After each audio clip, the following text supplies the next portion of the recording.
Selamünaleyküm. Selam. Arkadaş geçmiş olsun. Sağ olun başkanım. Nasılsın? Allah razı olsun. Buyurun dinleyelim başkanım. Büyük geçmiş olsun. Sağ olun başkanım. Ben İzmir'den bir yerden Sakura ağaç. ağaçları hangisi? Sakuralar şunlar. Bakın şunlar sakura. Şu çamlar şunlar. Sakuralar Mayıs gibi böyle bir şey açıyor. Kendi çiçek açıyor. Güvenlik açısından tutuyoruz. Sonra kalabalık olur diye. Hani ziyaretçilerimiz şimdi genç olduğu için dedik merdivenlerden idare ediyoruz.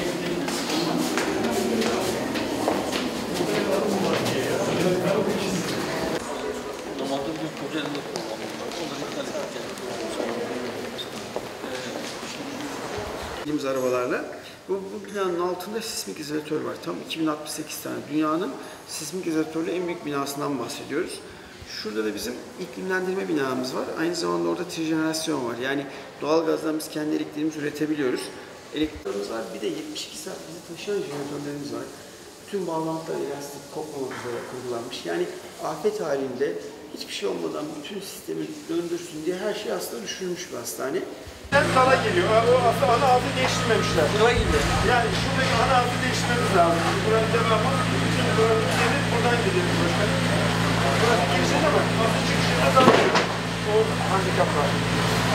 Ya o da otoban altından gidiyor. Öyle bir yolu var. Otoban hemen yanına gidiyorsun. Her şey altı sok. Tabii tabii daha eşya kullanılacak hiçbir şey yok. Yok yok hiçbir şey yok yani. Arka tarafa da bakın isterseniz. Yan taraf çocuk odası. Ayaklarınıza dikkat edin, cam patladığı için. Çok teşekkür ederim. Sağ olun. Amin. Allah can sağlığı versin. Sağ olun.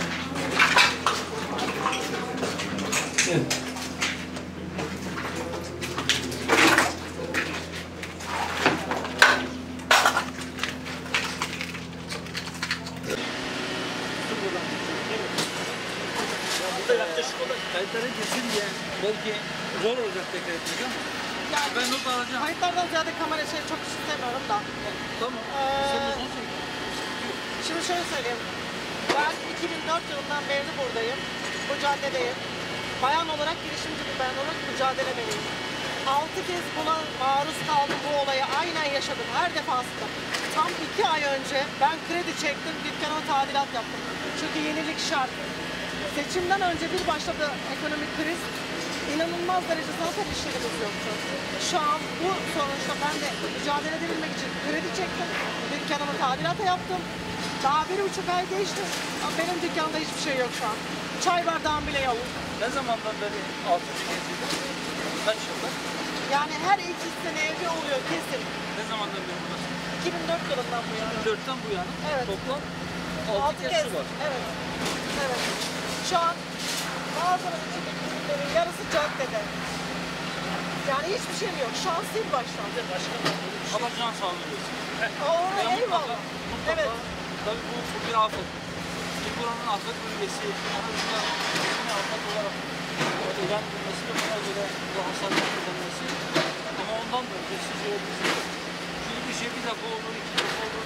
Ona da tedbir olması lazım. Sürekli olması tedbirsizliği de işaret ediyor. Mutlaka ne yapıyor? Akşam benzer bir yağmur yağdığında benzer manzaraların oluşmaması için bir tedbir alınması lazım. Drenaj kanalları bir veya burada toplanmanın getirdiği bir şey midir? Sırat doğaların yapılması mıdır? Her neyse. Her neyden oluyorsa ona göre bir tedbir bulmak, ona göre bir önlem almak. Değilse o zaman bir ay sonra, 10 gün sonra yine 10 gün sonra aynı şekilde yine bu olsun. Ani bir sağanak yağış olduğu zaman oradaki bütün Başakşehir bölgesinin, burası hep sanayi sitesi. Bu sanayi sitesinin hepsi bize verilirse su, yani barajın kapağını açmak gibi bir şey. Buna engel olamayız ve burada akşam 2 kişi can kaybı yaşadı. Birini arabanın içine zor çıkardı. Arkadaşım biri aracın içerisinde zor çıkardılar. Çocuğun bir tanesi de krize girdi, yani şoka girdi. Arabasını bırakmak istemedi, çocuk arabayı buldu. Burası 3 metre suyla, ben nasıl mücadele edeyim? Nasıl mücadele? Normal buranın sadece yağan yağmur olan bir şey değil bu. Ani, şiddetli yağan, metrekaredeki aldığı suyla alakası yok. hangi şehir? Buranın en başı başkanı. Ne bir bayan olarak gerçekten ya, ben artık ağlayacak takatim kalmadı, gücüm kalmadı. Yani şu an düşünün ya, siz de insansınız, hepimiz insanız. Her şeyinizi bir anda kaybettiğiniz zaman hissettiğiniz duyguları şu an ben yaşıyorum ve bunu defalarca kez yaşıyorum. Burada iş yeri sahibi olan, çok yüksek geliri olan zaten hani bir şekilde yolunu buluyor ama kıt kanaat direnmeye çok... Şimdi telefonlarla arıyoruz, ulaşamıyoruz.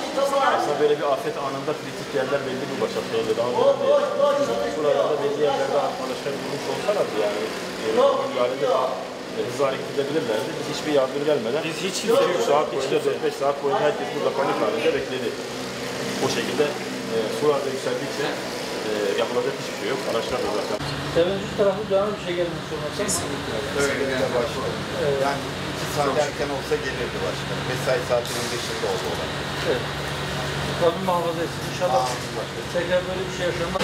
Allah zafer versin. Rabbim can sağlığı versin.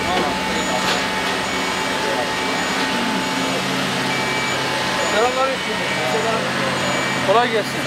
Geçmiş olsun. Merhaba. Pazarda iş yapacağım. Allah razı olsun. Tecavüz. Yani sadece bu sokağı yani değişiklikler Müdafaa Genel Başkanı. Kolay gelsin. Allah razı olsun.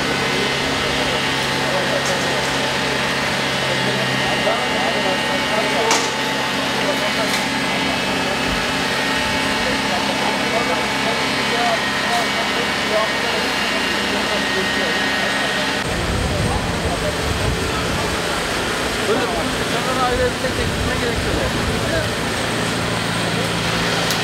Geçmiş olsun. Öyle mi?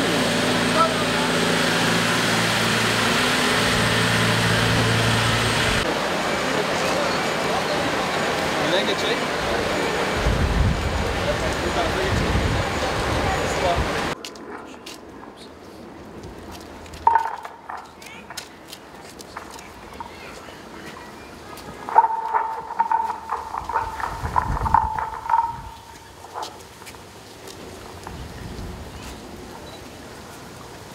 Allah için namaza, Resulullah sallallahu aleyhi ve sellem için salavata, meyyite için, merhume için duaya, uyum hazır olan imama, hatun kişi niyetine.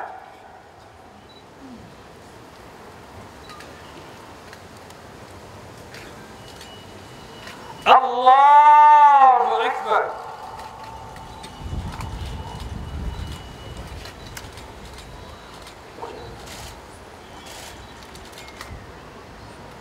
Allahu Ekber.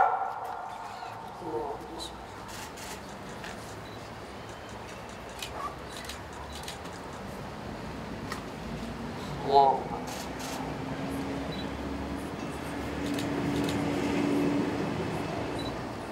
Allahu Ekber.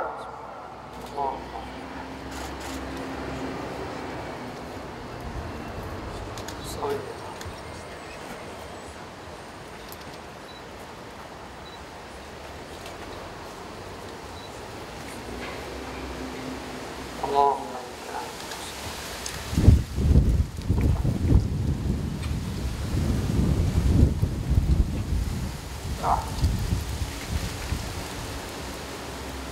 Allahu Ekber. Esselamu Aleyküm ve Rahmetullah. Esselamu Aleyküm ve Rahmetullah.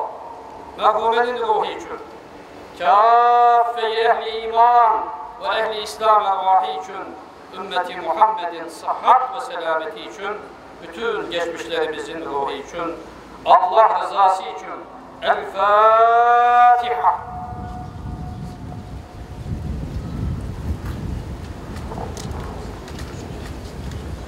Kıymetli cemaat-i müslümin, mezarlığımız Yeni Kayabaşı mezarlığıdır.